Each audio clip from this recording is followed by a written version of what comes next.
환영하고 축복합니다. 아멘. 아멘. 예수님이 부활하셨습니다. 아멘. 아멘. 교회는 이 부활의 열매이며 예수님의 몸입니다.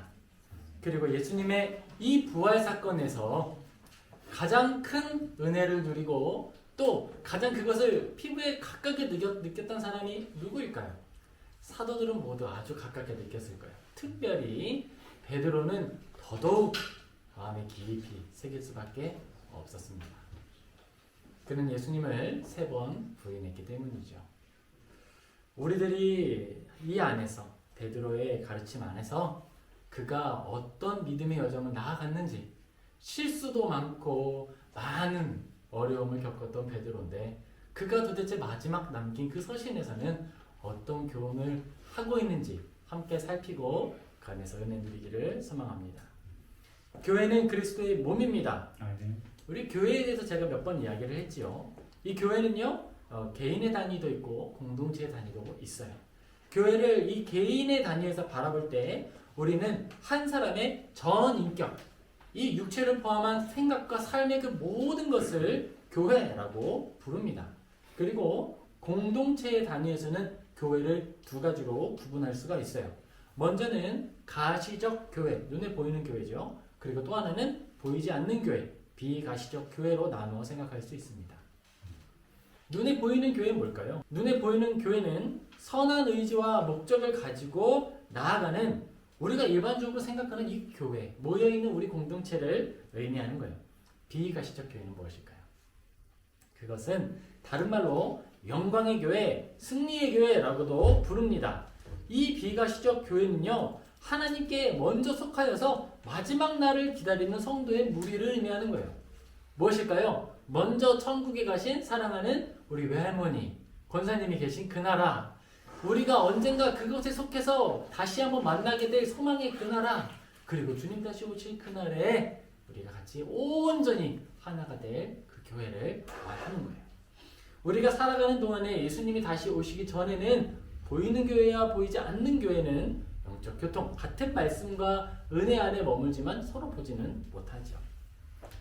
교회를 생각할 때 우리는 또 하나 예수님을 떼어놓고 생각할 수가 없습니다. 개인 그리고 공동체, 이 영혼에 속한 교회를 생각할 때 언제나 우리는 예수님을 함께 생각해야 하는 거예요. 왜죠? 교회는 예수님의 부활로부터 시작되었고 또 예수님의 몸이라 하는 이름을 가지고 있기 때문입니다. 우리가 교회 안에서 속해 있고 교회 안에 하나 되었다라고 할 때 우리는 어떤 의미를 가지게 되는 거죠? 예수님의 손과 발로서 살아간다라는 의미가 있는 거예요. 개인의 삶을 제가 또 이야기했죠. 우리의 개인의 삶이 교회로서 어떤 기능을 하죠? 예수님의 소원을 이루는 도구로 쓰임을 받는 거예요. 내가 선한 의지를 가지고 나아갈 때 하나님이 그 일을 받으시고 영광 받으시는 거예요. 아멘. 예수님은 더 나아가서 이렇게 말씀하십니다. 너를 통해 내가 나의 뜻을 이루겠다. 아멘. 교회를 이루는 중요한 특징이 있습니다. 그것은요, 바로 자발성이에요. 내가 원한다는 거예요. 내가 주어진 시간을 사용하고 내가 하나님 앞에 나아오기를 기뻐 원하는 것, 그것이 바로 교회가 이루어지는 가장 중요한 원리입니다. 그리고 그 안에서 우리가 자발성을 가지고 살아갈 때 또 하나 생각해야 할 것이 있어요. 그럼 그 자발성으로 나타나는 우리의 아름다운 모임과 이 사랑의 교제가 무절제한 방식으로 원칙이 없이 이루어지는 것인가? 그게 아니죠. 어떤 원칙과 원리가 있습니까? 다 하나예요. 예수님이라면 지금 이 상황에 어떻게 생각하실까? 예수님이라면 지금 우리에게 어떻게 말씀하실까? 나에게 닥쳐온 이 상황 속에서 예수님이라면 어떻게 행동하셨을까? 바로 이것입니다. 그리고 이 세상과 우리가 가지고 있는 많은 환경들은요, 우리가 자원하는 마음을 가지지 못하도록 만들어요. 자원하는 마음이 아닌 것들, 그것이 무엇일까요? 그것은요, 자원하는 마음에 오염이 함께 나는 걸로는요, 대표적으로 두려움이 있을 수 있습니다. 두렵기 때문에 행하는 것. 이렇게 안 하면 아빠한테 혼날 텐데. 야, 무섭다. 그렇게 행하는 것 자발성이 있을까요? 아니죠. 공포로 행하는 것이죠. 또 하나 다른 것이 있습니다. 그것은요, 욕구에 종속되어 나타나는 마음들이에요. 나 좀 더 누워 있어야지. 내가 이것만 좀 더 하면 더 잘할 수 있을 것 같은데. 내 욕구, 욕망, 나의 필요에 매여서 그 안에서 다른 행동들을 방해하는 거예요. 그것이 바로 자발성을 방해하는 여러 요소들이죠. 탐욕과 정욕, 육체적 정욕 이런 것들이 여기에 포함이 됩니다. 하나님은 두려움이나 정욕에 의해 나타나는 마음들은 거절하시고 오직 예수 그리스도를 사랑하는 마음으로 나타내는 다양한 의지 그리고 그로부터 나타나는 기도 그 마음을 온전히 받아 주시는 거예요. 우리 오늘은 특별히 개인의 단위와 이 공동체로서의 교회를 집중적으로 생각해 보려고 합니다. 제가 종종 던지는 질문이 있습니다. 여러분, 교회는 오류가 없는 공동체입니까? 아니죠. 교회는요, 사랑으로 오류를 극복하는 공동체입니다. 오류가 있을 수 있어요. 하지만 사랑으로 극복한다는 거예요. 서로의 연약함을 자원하여 짊어지는 공동체입니다. 아니, 여기서 우리가 리더를 해보신 분은 다 아실 거예요. 이 친구가 나한테 함부로 말을 할 수 있는 어떤 이유도 없어요. 내가 복음을 전해봤다 하시는 분은 알 거예요. 복음을 전할 때 내가 복음을 전하는 그 일 때문에 모욕을 당할 어떤 이유가 없어요. 내가 그렇게 모욕을 당하면서도 복음을 전할 이유가 없어요. 사도들을 살펴볼까요? 베드로가 복음을 들고 나아갈 때 고난을 당할 이유가 없어요. 바울이 그 잘 배우고 그 뛰어난 사람, 로마 시민권을 가지고 있는 어디 가서 떳떳한 사람이 거기 가서 일부러 숙이고 또 변지하고 찾아가고 또 채찍질 당하고 파손당하고 공포에 찔리기도 하고 이런 일을 겪을 이유가 없어요. 하지만 자원하는 마음으로 그 모든 것들을 기꺼이 자신의 몸에 짊어집니다. 왜 그랬을까요? 사랑하니까. 제가 우리 사랑하는 교회를 만나기 위해 그르노볼로부터 출발해서 이곳에 온다라고 하는 거예요. 부모님이 이렇게 이야기했다고 말씀드렸죠. 너 연애했으면 그렇게 안 왔을 텐데. 장거리 연애라면 그렇게 찾아오지 않았을 건데 매주. 그렇게 말씀하시는 거예요. 그 말이 사실이죠. 하지만 교회 사랑하는 마음은 이성을 사랑하는 마음보다 더 크고 더 넓고 더 높기 때문에 기꺼이 그 모든 것들을 감당하는 거예요. 우리가 다 그 마음으로 나아오는 거죠. 사랑하는 사람을 만나게 될 때 우리가 여러 가지 하는 행동들 중에 공통적인 것이 있습니다. 뭘까요? 전화통화를 취지 않죠. 내일 출근합니다. 내일 출근 7시, 6시야. 막 5시 나가야 돼. 그래도요. 이제 자야 돼. 끊어. 이 말 해요? 안 해요? 안 하죠. 말이 다 끊어져. 여기 통화기를 붙이고 잠이 듭니다. 그런 기억 있으시지 않으신가요? 뜨거워서 깨요. 아이고 핸드폰 너무 뜨거워서. 절대 하지 않는 말 이제 끊어. 자원하는 마음으로 감당하게 되는 거예요. 그것이 바로 교회의 연합의 비밀입니다. 빌립보서에서 바울은 이렇게 이야기합니다. 각각 자기 일을 돌볼 뿐더러 각각 다른 사람의 일을 돌보아 나의 기쁨을 충만하게 하라. 이 말은 뭐예요? 내가 정말 사랑하고 내가 정말 좋아하기 때문에 내가 기뻐하기 때문에 내가 우리 서로 사랑하기 때문에 내 일 하는 것도 버거운데 전화를 하는 거예요. 사랑하는 형제님 교회에서 봐. 교회 오면 내가 맛있는 거 사줄게. 사줄 이유가 없어요. 그러나 사랑하기 때문에. 바울은요 골로새서에서 이렇게 이야기합니다. 나는 이제 너희를 위하여 받는 괴로움을 기뻐하고 그리스도의 남은 고난을 그의 몸된 교회를 위하여 내 육체에 채우노라. 교회로 인해 바울에게 고난이 찾아왔다고 이야기하고 있어요. 고난이 없다고 이야기하지 않아요. 힘들지 않다고 이야기하지 않습니다. 괴롭다고 얘기해요. 괴로워. 그런데 그걸 내 몸에 채울 거야. 근데 그 채우는 걸 어떻게 채워요? 기쁨으로 채울 거야. 이렇게 이야기하고 있습니다. 교회로 인해 바울에게 고난이 찾아왔다라고 이야기하고 있어요. 그러나 바울은 그럼에도 불구하고 괴로움을 기뻐한다라고 평가하고 있습니다. 바울이 그리스도의 고난에 참여한 것은요, 바울의 자발적인 의지를 따라 나타났고, 이 마을은 사도 바울이 예수 그리스도를 사랑하는 마음으로부터 시작돼서 감사의 영으로 맺어지게 된 거예요. 교회의 거룩함은 교회를 구성하고 유지하는 공동체적 기원과 이 자리에 모인 한 사람 한 사람의 마음의 방향성이 예수님을 향하고 있다는 의미에서 거룩하다라는 이름을 우리에게 붙여 주시는 거예요. 너희들이 예수 그리스도를 바라보고 있기 때문에 너희는 거룩하다. 너희가 예수님을 사랑하기 때문에 너희는 거룩하다라고 이야기하는 거예요. 그 마음이 크든 작든 그걸 질문하지는 않습니다. 베드로후서 1장 9절 우리 같이 읽겠습니다. 이런 것이 없는 자는 맹인이라 멀리 보지 못하고 그의 옛 죄가 깨끗하게 된 것을 잊었느니라. 아멘. 자, 여러분, 바울이요, 내가 고난을 당하는데 기쁨으로 감당한다라고 이야기할 수 있었던 그 비결이 무엇일까요? 바울은요, 대적자였어요. 교회를 회방하는 자였어요. 교회 사람들을요, 잡아다가요, 죽였어요. 그냥 교회에 조금 문제를 만드는 트러블 메이커였던 것이 아니라 실제로 교회를 회방하는 사람이었어요. 근데 하나님이 그를 버리셨습니까? 안 버리셨어요. 그리고 그에게 예전에 지었던 나의 모든 연약함들이 원동력이 된 거, 재료가 되는 거예요. 끌어올라서 나는 내 육체가 타들어가도 멈출 수가 없다. 내가 로마에 가면 고난 당할 줄 알고 있어. 그런데 나는 멈출 수가 없다. 내가 예루살렘에 가면 잡힐 걸 알아. 그런데 나는 멈출 수가 없다. 왜 그랬을까요? 내가 용서받았습니다. 사랑하는 성도 여러분, 우리가 가진 믿음과 거룩한 교회에는 분명한 방향성과 목적이 있습니다. 이 사실을 우리는 분명히 해야 합니다. 만약에 이것을 분명히 하지 않으면요, 우리는요, 하나님을 사랑한다, 예수님을 사랑합니다 라고 말하면서 뜬구름 잡는 것처럼 신앙생활을 하기 쉽고 매너리즘이나 허탄한 이론주의에 기울기가 쉽습니다. 우리가 가진 신앙은 이론에 대한 것이 아니에요. 믿음은 우리는 지금 어떻게 살아야 하는가라고 믿는 예수님의 질문에 대해서 우리가 삶으로 답을 하는 거예요. 성경은 믿음을 이야기하며 지금 이 순간에도 소모되고 있는 우리의 삶의 의미와 가치에 대해 설명하고 있습니다. 사도 베드로는 베드로후서에서 신앙의 분명한 방향성을 가지지 못한 이들의 상태에 대하여서 맹인이다라고 이야기하고 있어요. 여러분, 맹인은 무엇이에요? 멀리 보지 못하는 거예요. 그리고요, 내 몸이 깨끗하게 되었다는 사실을 잊은 사람들을 말한다는 거예요. 이들은 받은 은혜를 잊었고 예전에 죄짓고 살던 모습과 조금도 달라지지 않았다는 것입니다. 멀리 보지 못한다는 것은요, 다른 말로 하면요, 죽음을 기억하지 못한다는 거예요.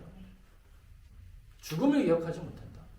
죽음 앞에서 우리가 예수님 앞에 어떤 말을 하겠습니까? 나의 뛰어난 지성으로 예수님을 설득해서 나를 천국에 들어갈 수밖에 없게 만들겠습니까? 그는 우리의 삶을 바라보시고 하시는 거예요. 네가 나를 사랑하느냐? 베드로에게 던진 질문을 다 하나였어요. 막연하고 안일하게 살아가고 있습니다. 맹인들은요. 그 맹인들을 이렇게 이야기하고 있는 거예요. 은혜를 잊었기 때문에 그들 안에 선한 것을 향한 자발적인 소망이 사라졌습니다. 교회가 예수님의 몸이라는 사실을 보지 못하는 거예요. 예수님의 몸에 다시 한번 채찍질하고 다시 한번 창으로 찌르면서도 자기가 그런 일을 하고 있다는 것을 몰라요. 맹인이다. 우리는요, 여기에서 한 가지 생각을 해야 돼요. 개인이 가지고 있는 연약함과 잘못된 신앙을 가지고 있는 것이 어떻게 다른가라는 거예요. 개인이 연약함 때문에 공동체 안에 연약함의 모습이 나타날 수 있어요. 그런데요, 아예 잘못된 신앙을 가지고 있는 방향도 있습니다. 성경은 이렇게 이야기해요. 둘 다 추수 때까지 함께 자라게 두라. 추수 때에 내가 추수꾼들에게 말하기를 가라지는 먼저 거두어 불사르게 단으로 묶고 곡식은 모아 내 곡간에 넣으리라 하니라. 교회는요, 연약한 이들과 함께 다른 믿음을 가진 사람이 함께 머물 수 있습니다. 이거 무슨 말이야? 그런데요, 우리가 색출 작업을 하는 거예요. 디디디디 해서 색칠 작업을 탁 해서 뽑습니까? 성경은 그렇게 이야기하잖아요. 어떻게 하죠? 인내하라, 사랑하라, 그들과 함께 머물라라고 이야기하고 있습니다. 하지만 이단적 사상을 가지고 포교 활동을 해요. 잘못된 사상을 막 퍼뜨려. 그럼 가만둬요? 안 돼요. 그렇게 하지 않는 거예요. 죄의 욕구를 해결하지 못해 교회를 해롭게 하는 사람들은 어떻게 해요? 그럼 이제 절차가 있습니다. 먼저 두세 사람이 찾아가는 거예요. 말마다 확증하는 거죠. 그래서 그들을 적절한 방향으로 인도합니다. 우리는 어디에 속해서 살고 있습니까? 베드로는 실수가 없었습니까? 베드로요, 실수 많았습니다. 사탄아 물러가라. 예수님께 사탄아 물러가라라는 말도 들었어요. 예수님께 사탄아 물러가라라는 소리 듣는 사도가 베드로잖아요. 연약함을 가지고 있을 수 있습니다. 그러나 그 안에 예수님 안에서 성장하기를 멈추는 것은 전혀 다른 이야기예요. 베드로는요, 연약함이 있었죠. 하지만 성장했어요. 계속 멈춰 있지 않았어요. 믿음 안에 계속 조금씩 자라나갔습니다. 우리는 베드로의 권면을 깊이 새기며 우리의 시작이 어디였든지 그건 상관없어요. 바울처럼 사람을 죽였던 사람이든지 아니면 베드로처럼 예수님 앞에 난 사탄이다 라고 말을 들었든지 상관없어요. 시작점은 상관없어요. 그러나 우리가 자라나가는 것이 중요합니다. 베드로후서 1장 1절입니다. 같이 읽겠습니다. 예수 그리스도의 주며 사도인 시몬 베드로는 우리가 하나님과 구주 예수 그리스도의 이름을 믿고 동일하게 고백해온 믿음을 우리와 함께 받은 자들에게 편지하노니. 우리는 베드로의 서신을 통해 교회에 존재하는 균형과 조화의 원리에 대해서 생각할 수 있습니다. 베드로의 편지는요, 한 교회에 쓰신 게 아니라 이 교회들이 돌려가며 읽는 거예요. 베드로의 편지를 회람하여 함께 받는 성도들을 향해 베드로가 이야기합니다. 예수 그리스도의 의를 힘입어 동일하게 보배로운 믿음을 우리와 함께 받은 자들에게 편지한다 라고 이야기하고 있어요. 동일한 믿음을 가지고 있다는 거예요. 사도가 가진 믿음과 일반 편지를 받고 있는 이 성도들의 믿음에 질적인 차이가 없다는 거예요. 동일한 믿음을 가지고 우리는 살아갑니다. 동일한 믿음을 가지고 살아가는 삶의 연차에 있어서 길고 짧은 것이 있을 수 있어요. 하지만 믿음 자체가 직분 때문에 질적인 차이가 나는 것은 결코 아니다라고 하는 것이에요. 이게 되게 중요합니다. 누구는 직분과 책임이 더 많기 때문에 말씀을 듣고 더 높은 것을 책임져야 하고 더 많은 일을 해야 한다. 누구는 직분과 책임이 상대적으로 적기 때문에 이제 믿음을 추구하는 일에서 열심과 책임이 적다. 이런 게 아니라는 거예요. 똑같은 말씀 안에서 같은 책임을 짊어지고 같이 나아간다는 거예요. 단지 누군가는 햇빛을 받은 기간, 씨앗이 심겨진 시간이 먼저이기 때문에, 시간적으로 이르기 때문에 조금 더 먼저 자라날 수도 있는 것뿐이에요. 결국 우리는 같이 자라나가는 거죠.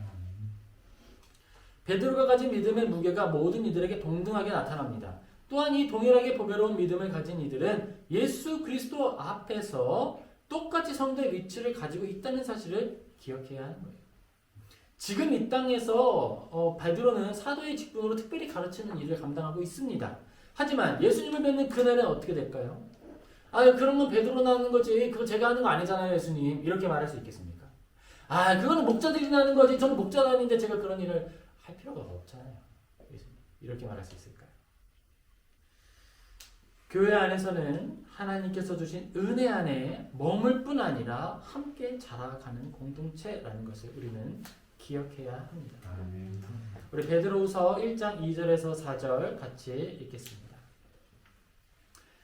하나님과 우리 주 예수를 알므로 은혜와 평강이 너희에게 더욱 많을지어다. 그의 신비한 능력으로 생명과 경건에 속한 모든 것을 우리에게 주셨으니 자기의 영광과 덕으로 우리를 부르신 이를 알므로 말미암으리라. 이로써 그 보배롭고 지극히 큰 약속을 우리에게 주사 이 약속으로 말미암아 너희가 정욕 때문에 세상에서 썩어질 것을 피하며 신성한 성품에 참여하는 자가 되게 하려 하셨느니라. 하나님께서 베드로에게 직분을 허락하시고 우리에게 믿음을 주신 이유와 목적이 무엇일까요? 이유는 성장하라 하신 것이고 목적은 신의 성품에 참여하라 하는 거예요. 베드로는 하나님께서 우리에게 주신 것은 분명히 생명과 경건에 속한 것이다 라고 이야기합니다. 우리 한번 삶을 돌아보면서요, 많은 변명거리가 있을 수 있겠죠. 이 질문 한번 던져보면 돼요. 내가 지금 하고 있는 이 행동이, 내가 살아가고 있는 이 삶이 생명을 추구하고 있는가? 아니면 경건에 속한 것인가? 누군가가 나를 보면서 그걸 경건하다라고 이야기하겠는가? 예수님이 나와 같이 사시겠는가? 연약한 건 있을 수 있어요. 우리가 신앙으로 추구해야 하고 우리가 예수님 안에서 열매 맺어야 하는 모든 열매의 속성, 그 열매의 아주 기초가 되는 재료들, 그것들은요 생명과 경건에 속하는 것이다 라고 이야기하고 있는 거예요. 그 열매를 우리가 맺도록 우리에게 허락된 양분은 우리를 부르신 예수 그리스도를 아는 지식입니다. 예수 그리스도는 그가 기뻐하는 영광의 형상과 그의 덕스러운 사랑으로 우리를 부르셨어요. 여기서 이제 자기의 영광과 덕으로서 우리를 부르신 이를 알므로 말미암았다라고 하는데, 여기서 말하는 덕은 영어로는 excellence라고 번역을 하는 게 더 나아요. 탁월함이라고 말하는 게 더 낫죠. 예수님의 탁월함으로 우리를 초대하신다는 거예요. 탁월함을 우리로 이끌어 가신다는 거예요. 우리가 능력 있는 믿음을 가질 수 있는 기원이 여기에 있습니다. 우리가 신앙에 대하여 함께 생각하며 고백했던 말이 있었죠.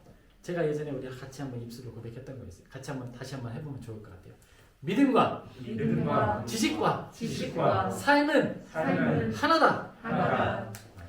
우리가 가진 믿음은요, 분명한 방향성을 가지고 있습니다. 우리에게 주어진 믿음은요, 하나님으로부터 하늘에게서 우리에게로 온 거예요. 하지만 그 믿음의 내용을 채우는 것은요, 우리의 열심과 노력을 필요로 합니다. 우리가 믿음 가졌다고 그것으로 끝이 아니에요. 믿음은요, 여기서 말씀하고 있죠. 우리가 예수님을 아는 지식 안에 자라가는 거예요. 그리고 그 지식 안에 자라갔을 때 그게 삶과 분리되는 게 아니거든요. 그것을 통해 나는 내가 해야 할 일을 분별할 수 있게 되는 거예요. 하나님이 주시는 이제 지성을 사용하여서. 우리의 지성은 예수님 앞에 변명거리를 만드는 데 사용하는 것이 아니에요. 잘못된 사용. 우리의 지성은요, 어떤 걸 사용하는 거예요? 하나님이 이런 것들을 좋아하신다고? 아하, 그러면 이 일을 기뻐하시겠구나. 이렇게 사용하는 거예요. 지성의 사용 방법이에요. 베드로는 우리에게 주어진 은혜, 예수님으로부터 시작된 효력 있는 은혜가 주어졌다고 이야기하고 있습니다. 예수님께 속한 두 가지로 인해 나타난 것인데 그것은 바로 영광과 탁월함이에요. 덕이에요. 그런데요, 우리가요, 예수님의 영광이라고 할 때 우리는 이야기를 많이 했죠. 예수님의 영광이 무엇이죠? 높아지는 거 아니었죠. 높은 분임에도 불구하고 낮아지는 거. 우리 사랑하는 목자분들은 저는 너무 좋아해요. 왜냐하면 예수님을 닮았기 때문에 그래요. 목자라고 하는 것은요, 목원들이기 때문에 나에게 함부로 할 권한을 내어주는 거예요. 네가 나에게 함부로 할 수 있는 건 나의 목원이기 때문에. 제가 중고등부에 있을 때요, 제가 중고등부에 속한 선생님께 아무 말이나 할 수 있었던 이유가 있었어요. 왜일까요? 중고등부에 속해 있기 때문이죠. 어디 나가면요, 우리 사랑하는 선생님은요, 존경받는 분이세요. 사랑받는 분이시고요, 함부로 누가 말 못하는 분이에요. 근데 나는 해. 내가 중고등부에 속했기 때문에. 얼마나 낮아지는 거예요? 예수님은 그걸 보고 이야기하시는 거예요. 야, 너 나 닮았다. 너 참 영광스럽다. 그리고 탁월함이 있습니다. 우리가 예수 그리스도께 속한 영광이 무엇인지 묵상하는 것. 그가 취하신 인간의 모습과 낮아진 십자가를 묵상하는 것을 통해 그 유익이 우리에게 전달된다. 효력을 갖는다. 예수님께 속한 생명과 경건에 속한 것들이 우리 안에 담겨진다는 거예요.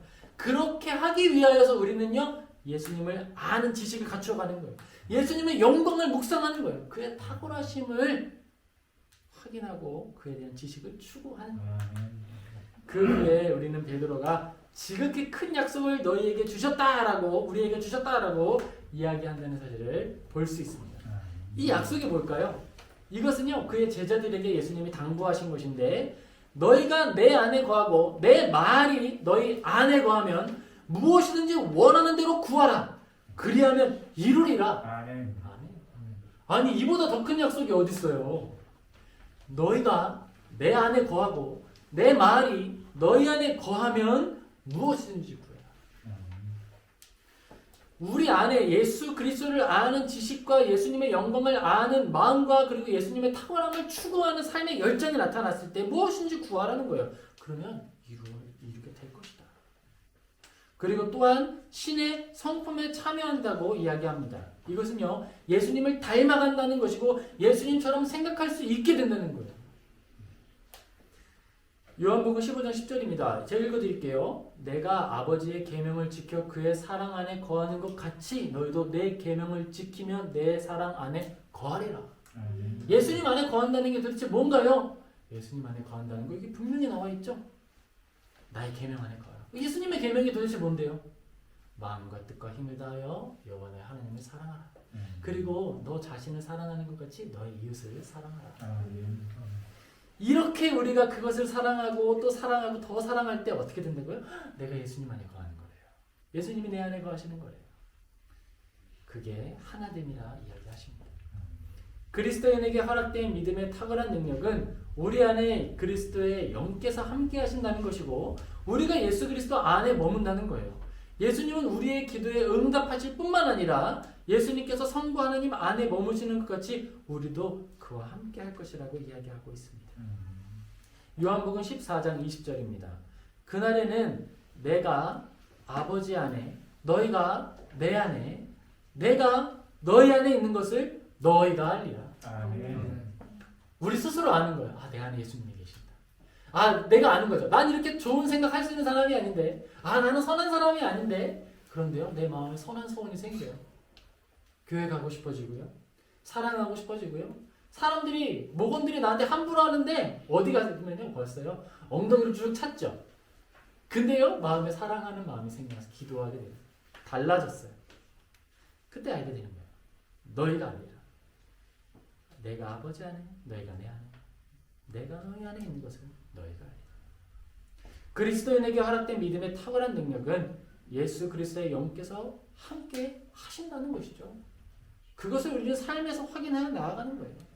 개인의 단위에서 교회는 모든 삶의 자리가 하나님의 통치가 나타나는 통로가 되는 것이고, 공동체로서의 교회는 각 지체들이 연합하여 개인의 삶 이상의 역량으로 이 땅 가운데 하나님의 뜻을 나타내는 것을 통해 드러나게 됩니다.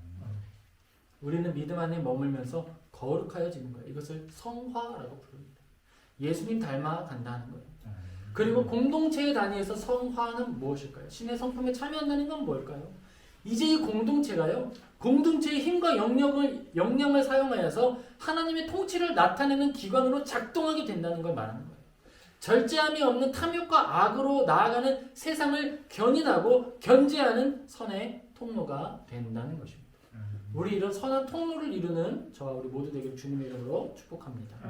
우리 이어서 베드로후서 1장 5절에서 8절 같이 읽겠습니다.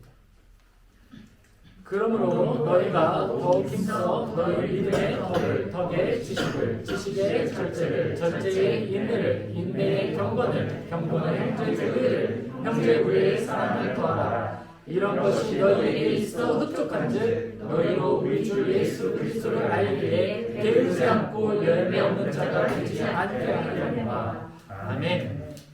사랑하는 여러분, 하나님께서 우리에게 주신 이 믿음은 살아있으며 좌우의 날선 어떤 검보다도 예리하여 우리의 혼과 영과 관절과 골수를 찔러 쪼개고 마음의 생각과 뜻을 판단한다는 사실을 믿으십니까? 아멘.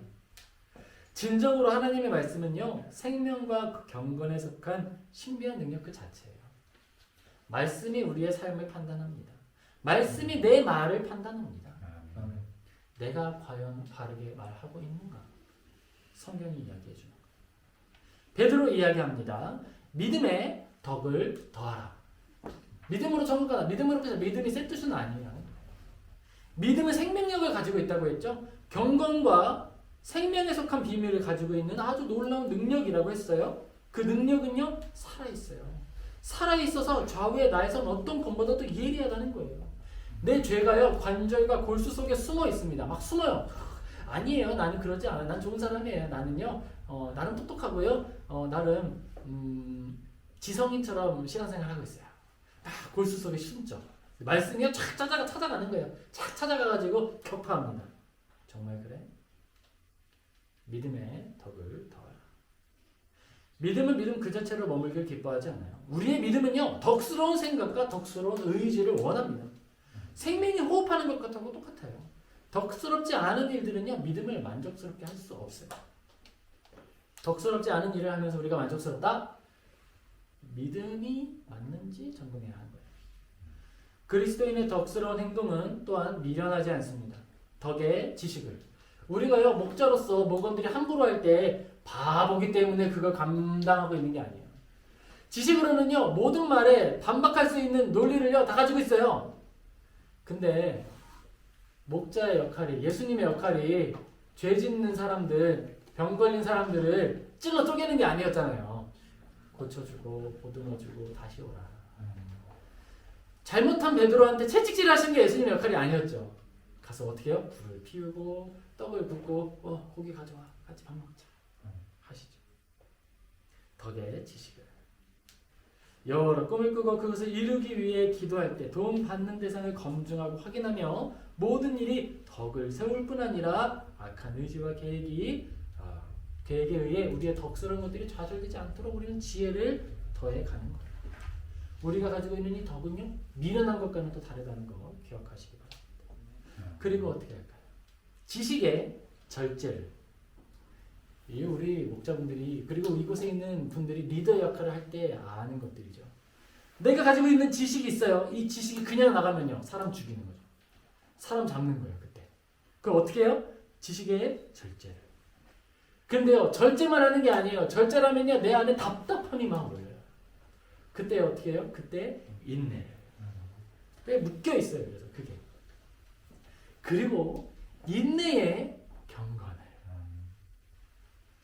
이 경건이라고 하는 게 여러분 그냥 할렐루야 이게 경건이 아니에요. 이 경건이라는 말을 하기 위해서 수많은 앞에 붙여있는 아름다운 덕들이 있는 거예요. 내가 할 말이 많지만 하지 않는 것, 기다리는 것, 인내하는 것, 모든 것들을 아우른 후에 경건이 열매 맺습니다. 우리가 인내하는 것이 경건의 표현이라는 것을 기억합시다. 이거 참 중요한 권면이에요. 진정으로 경건한 성도는 인내하는 성도입니다. 하나님의 뜻이 우리의 삶에 이루어지기까지 침묵하여 견뎠습니다. 누가요? 마리아가요. 10달 동안 견뎠죠. 그랬더니 예수님이 태어나신 거예요. 하나님의 뜻이 우리의 삶에 이루어지기까지 인내합니다. 마리아는 하나님의 뜻이 이루어지기까지 잉태하였는데 아이를 가진 처녀라는 오명을 짊어지고 살았어요. 그리고 그 모든 일이 끝난 후에 하늘의 의미, 이 일의 가치를 알게 되었습니다. 예수님은요, 십자가에 달려 죽으시는 일을 경험하셨죠. 단번에 쉽게 죽음을 찾아가신 것이 아니라 가장 수치스럽고 가장 낮아지는 모습으로 죽음을 감당하셨어요. 그리고 부활하셨습니다. 그리고 형제 사랑을 경건에 덧붙입니다. 이 형제 우애라고 표현된 이것은요, 필라델피아예요. 헬라어는요. 필레오에서 또 파생된 것으로 볼 수 있죠. 이것은요, 사랑의 더 높은 경지가 라는 거죠. 이상의 사랑은 뭐죠? 에로스. 그 다음은요, 필레오. 부부는요, 에로스로 시작할 수 있죠. 필레오로 나아가요. 우정이야, 우정. 어느 정도 살아가다 보면 우정으로 나아가죠. 저 아내는 우정을 가지고 있어요. 여기에 우리는 성별을 뛰어넘는 사랑을 생각해야 한다는 거예요. 이는 이성을 사랑하는 마음인 에로스와 분명히 구별되는 것이라는 거죠. 예수님께서 베드로를 향하여 질문하시죠. 네가 나를 사랑하느냐? 이때 사용하셨던 말이 바로 필레오. 나를 사랑해? 질문이었어요. 바로 이 질문의 깊이와 넓이로 우리는 형제와 자매를 사랑해야 한다는 거예요. 베드로는 우리가 가진 믿음과 믿음으로부터 나타난 열심이 우리의 삶의 방향을 이끌어가기 시작해야 한다라고 이야기하고 있습니다. 믿음은 어디로요? 덕을 향하여서, 그리고 이 덕은 지식을 향하여서, 이것은 절제를 향하여서 또 인내와 경건을 지나 높은 사랑, 우정, 그 형제 간의 사랑까지로 나아가야 한다는 거예요. 그리고요, 가장 놀라운 사실이 있습니다. 그것은요, 이 모든 신앙의 궁극적인 열매가 무엇이냐라는 거예요. 궁극적인 신앙의 열매는요, 사랑이라고 이야기합니다. 근데요, 여기에서 나타나는 이 사랑은요, 그냥 사랑이 아니에요. 아가페예요. 하나님께서 우리를 사랑하는 바로 그 사랑이에요. 우리가 가지고 있는 이 믿음은요, 놀라운 생명력을 가지고 있고 놀라운 비밀을 가지고 있어서 우리가 하나님의 마음을 품게 만든다니까요. 예전에는요, 정말 자기를 떠나고 자기를 3번 배신한 사람이 떠나간 사람들에게 고기 구워주는 사람, 대표적인 사람의 이름이 누구였어요? 예수님이었어요.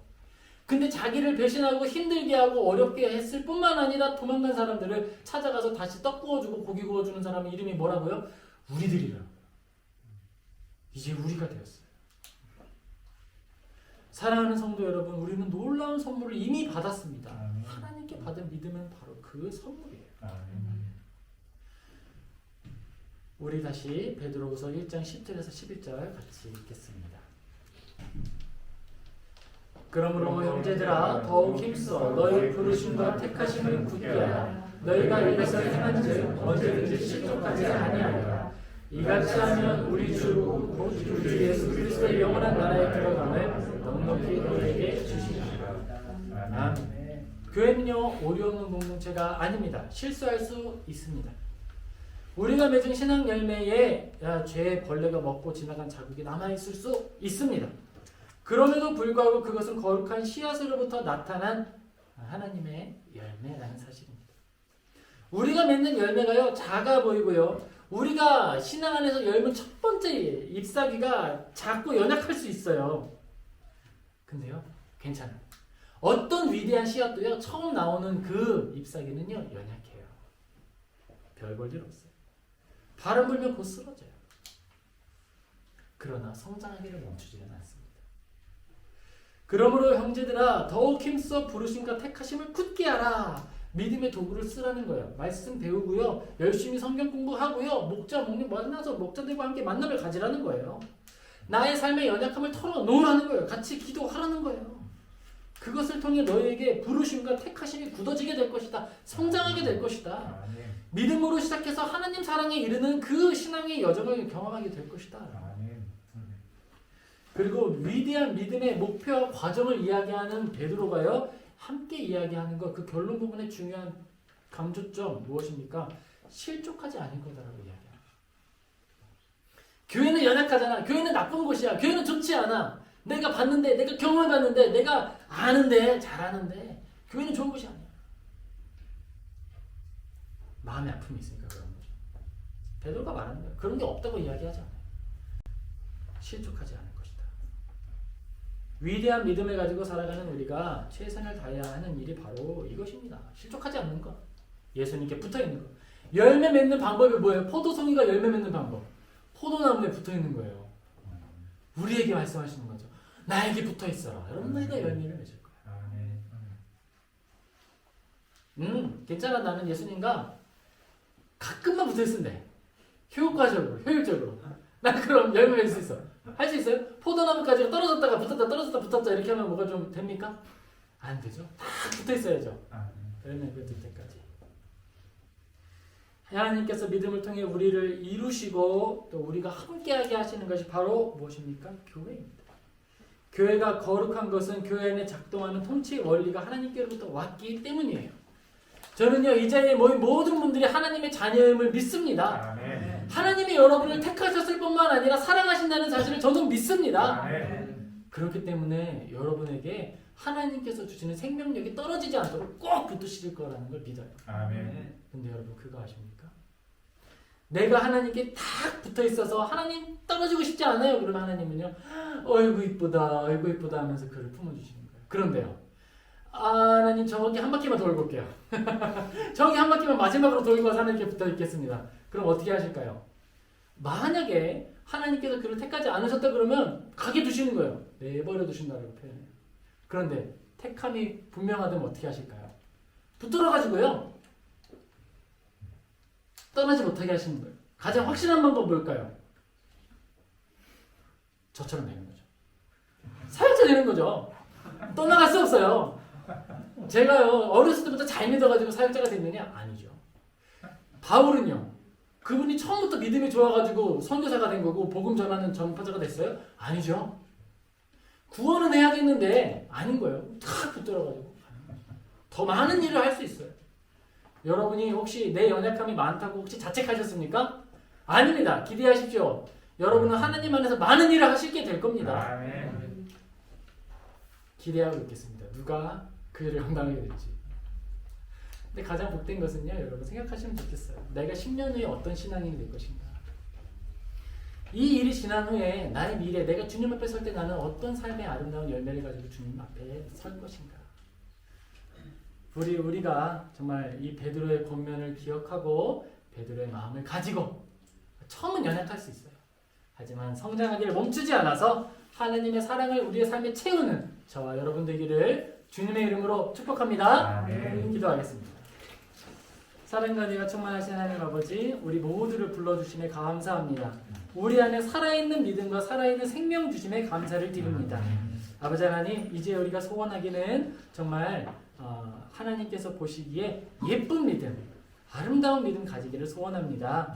하나님, 우리 가운데 순수한 마음 주시고 사랑 주시어서 정말 어린아이와 같이 예수님 사랑하고 따라가게 하시고 어린아이와 같이 교회 안에 덕을 세우게 하시며 주님의 나라를 향해 나아가는 그리스도인 되게 하여 주옵소서. 아멘. 주님께 감사드리며 예수님의 이름으로 기도하옵나이다. 아멘.